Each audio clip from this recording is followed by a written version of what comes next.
In this video, I want to talk about Troy, the burning city at the root of European history. We're now passing through the anniversary, according to some historical reckonings, of the defeat of Troy, the destruction of Trojan civilization by the Greeks during the events recounted by Homer in the Iliad.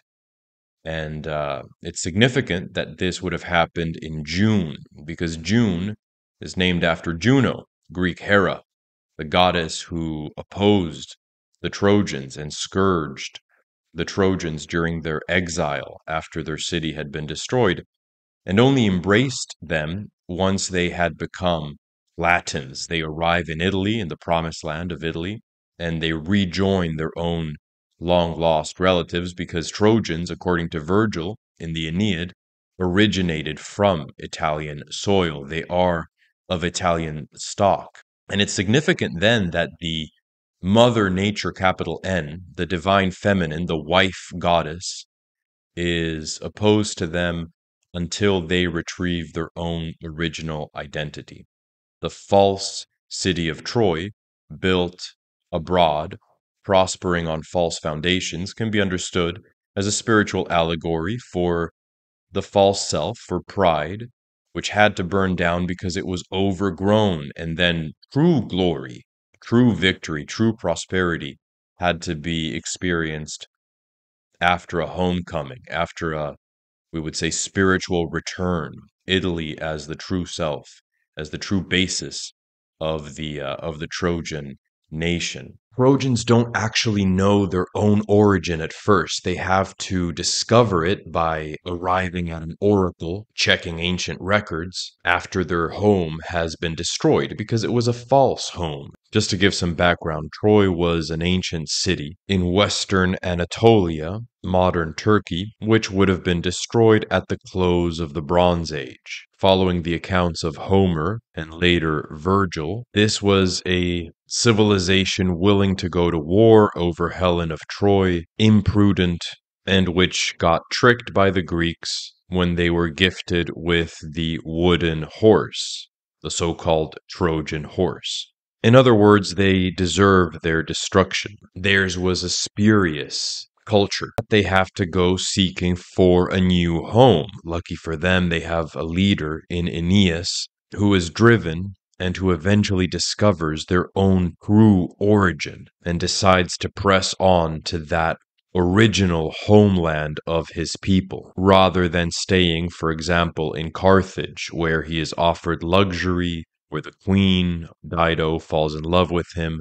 But he's not looking for that, neither the old decadent Troy, which has been destroyed, nor dissolving in hedonism in Carthage. But it's by discovering their own true father, their patriarch, Dardanus, and his origin in Italy, that they're able to access their promised land and become a glorious civilization. They align with the divine plan by discovering their father and doing right by him. And in that way, nature, the world, the feminine, the goddess Juno, Hera, adopts them and no longer opposes them. The world is no longer against us once we've aligned with the divine, with God, by honoring our last name. The earthly origin is an analog for the true divine origin. I want to get into all of this briefly, the spiritual elements, the spiritual allegorical elements in the journey of the Trojans, and Troy as this kind of pan-European myth of common descent. The 11th of June, according to the Greek polymath Eratosthenes of Cyrene, would be the anniversary of the fall of Troy in the 12th century BC. One of the purposes of this channel is to highlight elements of European identity that can contribute to cultural renewal, myth building, and recovering the aura of history. Traditional pre-modern Europe basically had two myths of common descent. One was biblical, which goes back to Genesis 10, and Jubilees 8 and 9, which is part of the Bible in some traditions, where Europeans descend from Japhet, the son of Noah, whereas Africans, and specifically North Africans, descend from Ham, and Asians, for the most part, descend from Shem, up to and including India. Now that's the cartographic delineation that the Bible and Jubilees makes. It doesn't fathom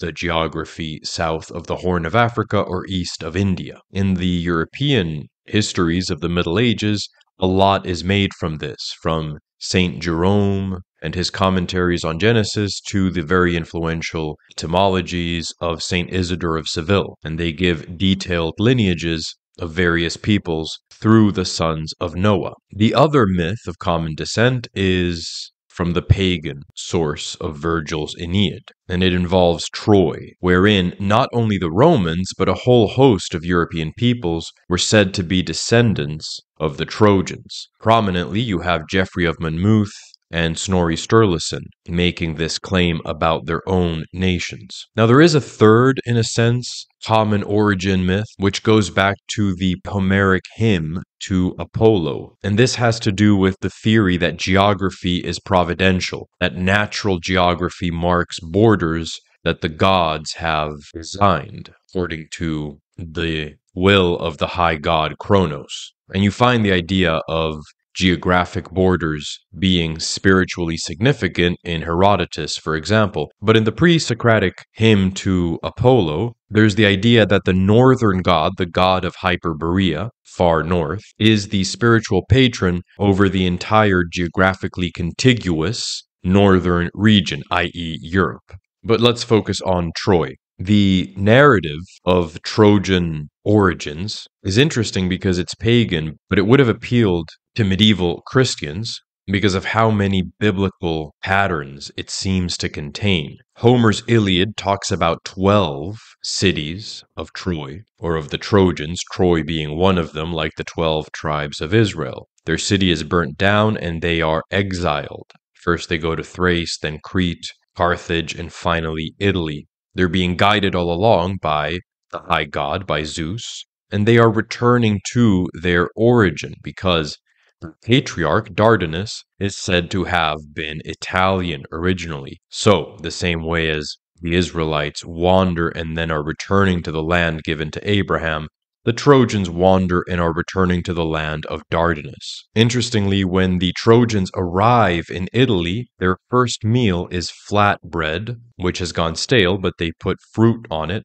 to soften it. So the flat bread, the unleavened bread, which is also significant and is also linked to exile, to leaving places. In the Bible, the Israelites eat flat bread before leaving Egypt, occurs in the Aeneid. It's kind of the first pizza, but it has this same significance as the fruit of the exile. Once they arrive in Italy, the Trojans join the locals but keep elements of their original religion. Among these is the Palladium. Now, the Palladium, which is usually thought of as a statue of the goddess Minerva, Athena, is often identified as a meteor, and this would be similar to the black rock that shows up in other religions, of course, prominently in Islam. Aeneas himself, the leader of the Trojans, displays biblical patterns in his story. He's wounded on the side by the champion of Athena, Diomedes, the way that Jacob was wounded on his side by the angel of the Lord.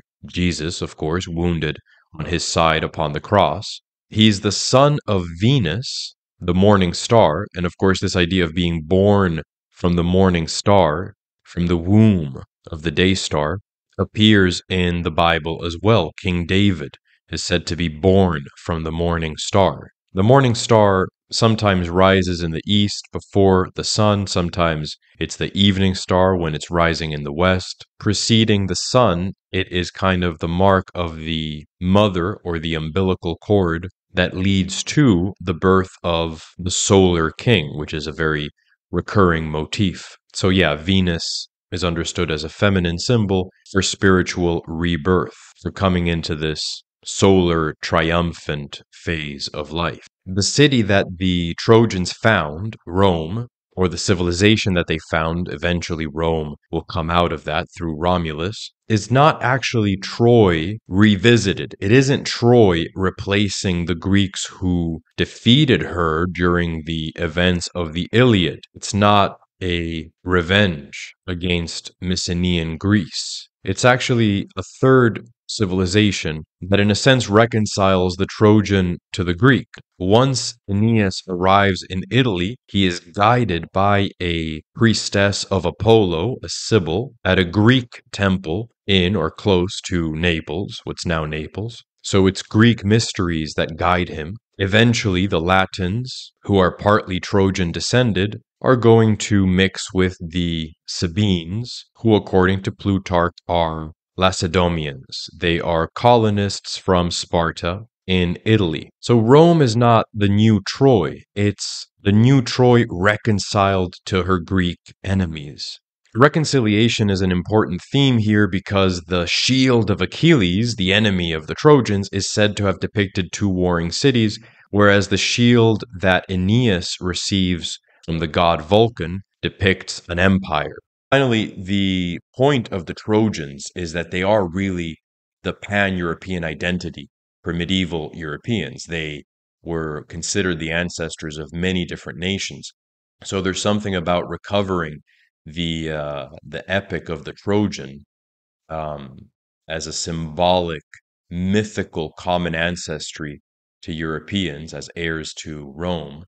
In European medieval imagination, they are the founders of all of Europe. The 12th century history of the British Kingdom, Historia Regnum Britanniae, by Geoffrey of Monmouth, talks about how a certain Trojan, Brutus of Troy, came to Britain, defeated giants. This links us to the biblical theme and the Greek mythological theme of war against the giants, Gigantomachia, and gives his name to Britain, from Brutus, Britain. Snorri Sturluson, the Icelandic bard, to whom we owe a lot of the stories that we have of Norse mythology, both in the Edda and the Ynglinga saga of the Heimskringla, talks about the historic Odin and Thor being descendants of Trojans. At some point, he even describes Europe as Aenea. All of Europe derives her name from Aeneas. Other examples include the 8th century Liber Historiae Francorum, which claims that the Franks descend from the Trojans, and the Chronicle of Fredegar. Charlemagne would thereby be a heroic Trojan.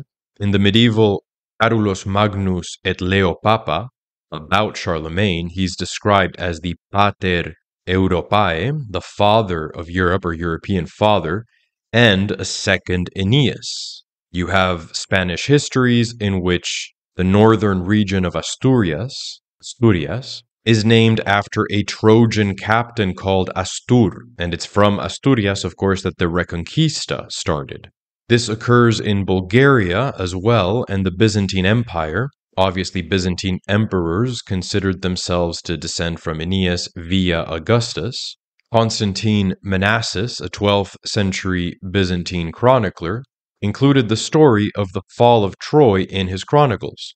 The Icelandic Breta Sogur begins by summarizing Virgil's Aeneid and follows Geoffrey of Monmouth's relating of British history as Trojan history. The Hauksbok version of the Breta Sogur uses the name of Norse goddess Freya to refer to Aphrodite, Venus, the mother of Aeneas, and Sif to refer to Juno, Hera, the wife of Zeus, while another longer version of this text uses the name Thor, as well as the Christian-derived title King of Heaven, to refer to Zeus himself, to Jove.